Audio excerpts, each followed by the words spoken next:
ಕೂರ್ದಿದ್ದು ಯಾವುದು ಅಂತಂದ್ರೆ ಬಹುಶಃ ಈಶ್ವರಪ್ಪ ಹಾಗೆ ಯಡಿಯೂರಪ್ಪನವರ ನಡುವಿನ ಈಕ್ವೇಶನ್ ಅಂತ ಡೈರೆಕ್ಟ್ ಆಗಿ ಹೇಳ್ಬಿಟ್ರು ಈಶ್ವರಪ್ಪನವರು. ನನಗೆ ಇದಕ್ಕೆ ಎಲಾಬ್ರೇಟ್ ಆನ್ಸರ್ ಬೇಕು. ಈಶ್ವರಪ್ಪನವರ ಮಾತಿಗೆನೆ ನನಗೆ ಸುದೀರ್ಘವಾದ ಉತ್ತರ ಬೇಕು ನಿಮ್ಮಿಂದ. ನಾಗೇಂದ್ರ ಪ್ರಸಾದ್ ಅವರೇ, ಪರಿವಾರವಾದ ಒಂದು ಹೊಸ ರೂಪದಲ್ಲಿ ನೀವು ಪ್ರಯೋಗ ಮಾಡ್ಲಿಕ್ಕೆ ಮುಂದಾಗ್ತಿದ್ದೀರಿ ಅಂತ ಹೇಳಿ ಕಾಂಗ್ರೆಸ್ನವರು ನಿಮ್ಮ ಡಾಕ್ಟರ್ ಮಂಜುನಾಥ್ನವರು ಕಣಕ್ಕಿಳಿಸಿದ ವಿಚಾರಕ್ಕೂ ಕೂಡ ಪ್ರಶ್ನೆ ಮಾಡ್ತಿದ್ದಾರೆ. ತಾತ ಆಯ್ತು, ಮಗ ಆಯ್ತು, ಮೊಮ್ಮಗ ಆಯ್ತು, ಅತ್ತೆ ಆಯ್ತು, ಸೊಸೆ ಆಯ್ತು, ಇದು ಇವಾಗ ಅಳಿಯನನ್ನ ಕೂಡ ರಾಜಕೀಯಕ್ಕೆ ತಂದಿದ್ದಾರೆ. JDS ಅಲ್ಲ ಬಿಜೆಪಿ ಅಂದ್ರೂ ಕೂಡ ಇದು ಅಳಿಯ ಅಲ್ಲ ಮಗಳ ಗಂಡ ಅನ್ನೋ ಲೆಕ್ಕಾಚಾರನೇ ಇದೂ ಕೂಡ ಪರಿವಾರವಾದವೇ ಬಂತು ನಿಮಗೂ? ತುಂಬಾ ಸಂತೋಷ. ದೇವೇಗೌಡರ ಕುಟುಂಬವನ್ನ ಅಷ್ಟೊಂದಾಗಿ ನೆನೆಸ್ಕೋತಾ ಇದಾರಲ್ಲ. ಇಷ್ಟೊತ್ತು ತನಕ ನಾವೆಲ್ಲ ಏನು ಚರ್ಚೆ ಮಾಡಿದ್ವಿ, ಒಂದೇ ಒಂದು ಮಾತನ್ನು ಹೇಳ್ತಾ ಇದ್ದೀನಿ. ಯಾರ ಕುಟುಂಬದಿಂದ ಆದರೂ ಎಷ್ಟೇ ಜನ ಬರಲಿ, ಅವರು ಈ ದೇಶಕ್ಕೆ ಜವಾಬ್ದಾರಿ ತಗೊಂಡಂಥ ಸಂದರ್ಭದಲ್ಲಿ ಅವ್ರು ಕೊಟ್ಟಿರ್ತಕ್ಕಂಥ ಕೊಡುಗೆ ಏನು ಅಂತಕ್ಕಂಥದ್ದು ಮಾನದಂಡ. ದಯವಿಟ್ಟು ಇನ್ನೂ 100 ಜನ ಬರಲಿ, ದೇಶಕ್ಕಾಗಿ ಮಾಡಲಿ. ಪ್ರತಿಯೊಂದು ಪಾರ್ಟಿಯಲ್ಲೂ ಕೂಡ ಕುಟುಂಬ ರಾಜಕಾರಣ ಇದೆ, ಇಲ್ಲ ಅಂತಕ್ಕಂಥ ಮಾತಿಲ್ಲ. ನಾನೇ ನಮ್ದಿದೆ ಅವ್ರದ್ದಿಲ್ಲ ಅಂತ ಹೇಳ್ತಿಲ್ಲ. ಯಾವ ಕುಟುಂಬಸ್ಥರು ಯಾವ ರಾಜಕಾರಣಕ್ಕೆ ಬಂದಾಗ ಯಾವ ಸಂದರ್ಭದಲ್ಲಿ ದೇಶಕ್ಕೆ ಏನು ಸೇವೆ ಮಾಡಿದ್ದಾರೆ ಅಂತಕ್ಕಂಥದ್ದು ಮಾನದಂಡ ಆಗುತ್ತೆ.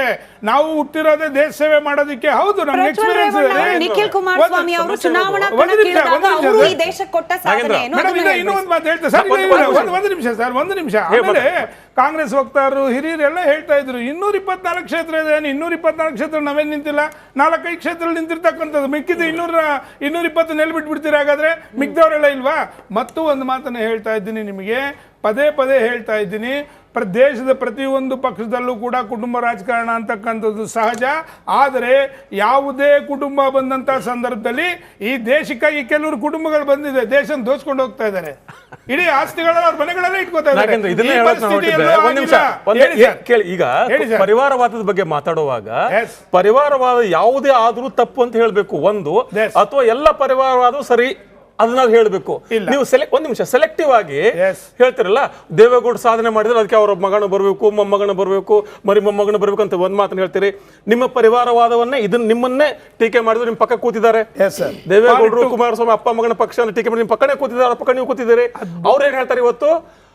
ಒಬ್ಬ ಡಾಕ್ಟರ್ ಮಗ ಡಾಕ್ಟರ್ ಆಗಬೇಕಾದ್ರೆ ಅವ್ನು ಮೆಡಿಕಲ್ ಸ್ಕೂಲ್ಗೆ ಹೋದ್ರೆ ಸಾಕು, ಡಾಕ್ಟರ್ ಆದ್ರೆ ಸರಿ ಅಂತ.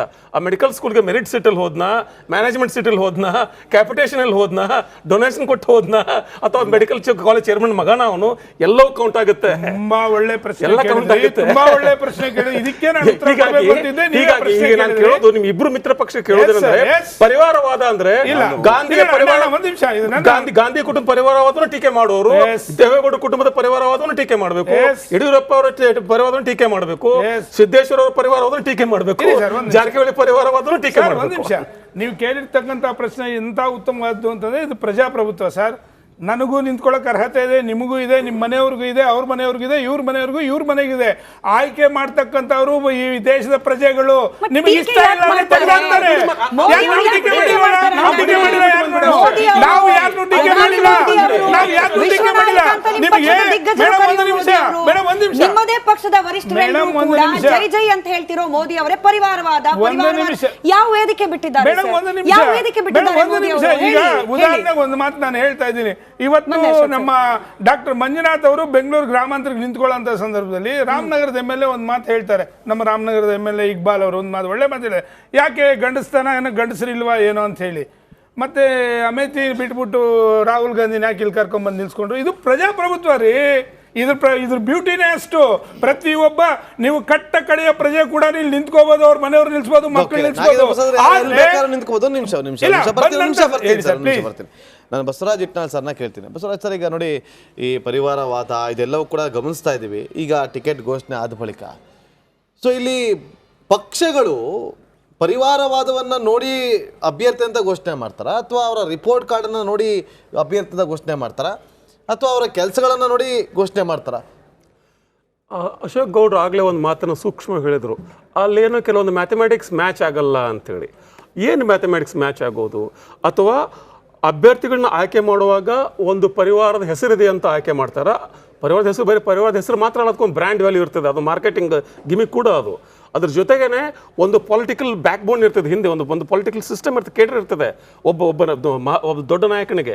ಈಗ ಖರ್ಗೆ ಅವರ ಮಗ ಪ್ರಿಯಾಂಕ್ ಖರ್ಗೆ ಎಲೆಕ್ಷನ್ ನಿಂತರೆ ಆ ಒಂದು ಇಡೀ ಒಂದು ಸಂಘಟನೆ ಬಲ ಸಿಗ್ತದೆ, ಯಡಿಯೂರಪ್ಪ ಮಗ ನಿಂತರೆ ಬಲ ಇವೆಲ್ಲ ಲೆಕ್ಕಾಚಾರ ಹೋಗ್ತವೆ. ಆದರೆ ನಿಮ್ಮ ಪ್ರಶ್ನೆಗೆ ಉತ್ತರಿಸುತ್ತಾ ಆಗಲೇ ಅಶೋಕ್ ಗೌಡ ಇನ್ನೊಂದು ಹೇಳಿದ್ರಲ್ಲ, ಈ ಯಾವುದೇ ಅನೇಕ ಕಾರಣಗಳಿಂದಾಗಿ ನಾವು ಟಿಕೆಟ್ ಕೊಟ್ಟಿಲ್ಲ ಅಂತ. ಆ ಕಾರಣಗಳು ಏನು ಅಂತ ನಮ್ಗೆ ಗೊತ್ತಾಗ್ಬೇಕಲ್ಲ ಮತದಾರನಿಗೆ. ಈಗ ಮೈಸೂರಲ್ಲಿ ಯುವರಾಜ್ ಟಿಕೆಟ್ ಕೊಟ್ಟರು ಅಂತ ಹೇಳಿ ಯಾರಿಗೆ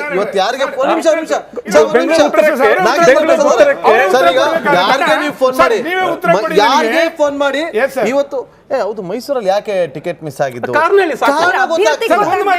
ಹಾಗಾದ್ರೆ ಇಷ್ಟು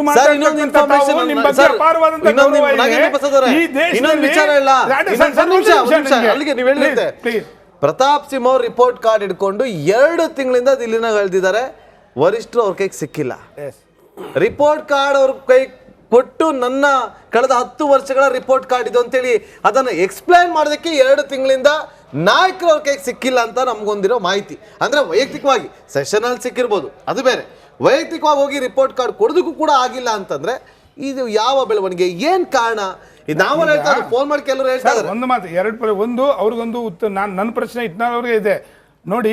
ನಾವು ಇವತ್ತು ಪರಿವಾರವಾದದ ಬಗ್ಗೆ ಮಾತಾಡ್ತಾ ಇದ್ದೀವಿ. ಹಾಗಾದ್ರೆ ಈ ದೇಶದಲ್ಲಿ ಎಲ್ಲಾ ಪಕ್ಷಗಳು ಕೂಡ ಕಟ್ಟ ಕಡೆಯ ಬಡವನಿಗೂ ಅವಕಾಶ ಕಲ್ಪಿಸ್ಕೊಟ್ರೆ ಯಾಕೆ ನೀವು ಮಾತಾಡ್ತಾ ಇಲ್ಲ ವೇದಿಕೆಯಲ್ಲಿ? ಹಾಗಾದ್ರೆ ಯಾಕೆ ನೀವು ಮಾತಾಡ್ತಾ ಇಲ್ಲ?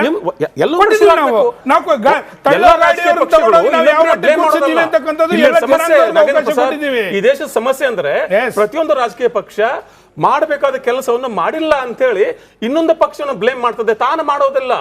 ನಮಗೂ ಕೂಡ ನಿಮಗೂ ಜವಾಬ್ದಾರಿ ಇದೆ, ನೀವ್ಯಾಕೆ ಮಾಡೋದಿಲ್ಲ? ಒಂದು ನಿಮಿಷ, ನಾವು ಮಾಡಿದ್ದೀವಿ. ಬಡವನಿಗೂ ಕೂಡ ಟಿಕೆಟ್ ಕೊಡಬೇಕು ಅಂತ ಈಗ ಹಾಸನ, ಮಂಡ್ಯ, ಕೋಲಾರ ಏನ್ ಮಾಡ್ತಾರೆ ಹೇಳಿ?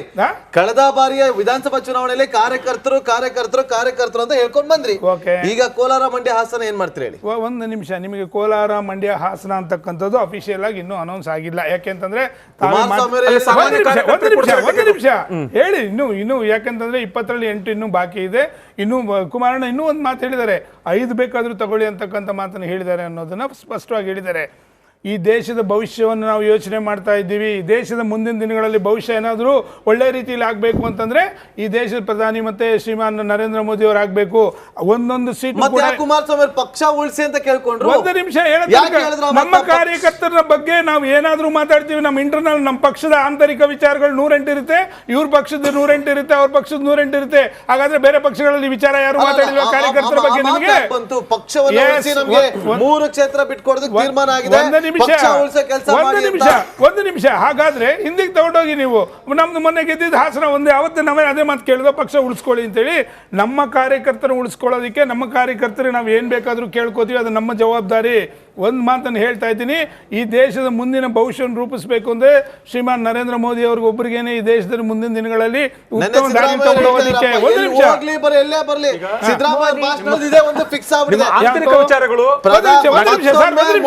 ಪ್ರಧಾನಿ ಆದ್ರೆ ನಾನು ರಾಜಕೀಯ ನಿವೃತ್ತಿ ಘೋಷಣೆ ಮಾಡ್ತೀನಿ.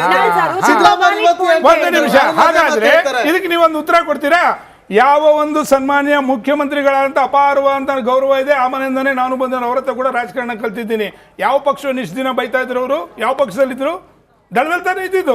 ಕಾಂಗ್ರೆಸ್ ಬಾಯಿಗೆ ಬಂದಂಗೆ ಬೈದಿಲ್ವಾ? ಯಾಕೆ ಕಾಂಗ್ರೆಸ್ ಅಲ್ಲಿ ಹೋಗಿ ಕೂತಿದ್ದಾರೆ ಇವತ್ತಾಗಾದ್ರೆ? ರಾಜಕಾರಣದಲ್ಲಿ ಸಾಂದರ್ಭಿಕವಾಗಿ ಕೆಲವು ವಿಚಾರಗಳು ಬಂದೇ ಬರ್ತವೆ ಹೊರಗಡೆ, ಅದು ಯಾವುದೇ ಕಾರಣಕ್ಕೂ ಸ್ಪಷ್ಟ ಅಲ್ಲ. ಸಿದ್ದರಾಮಯ್ಯ ಅವರು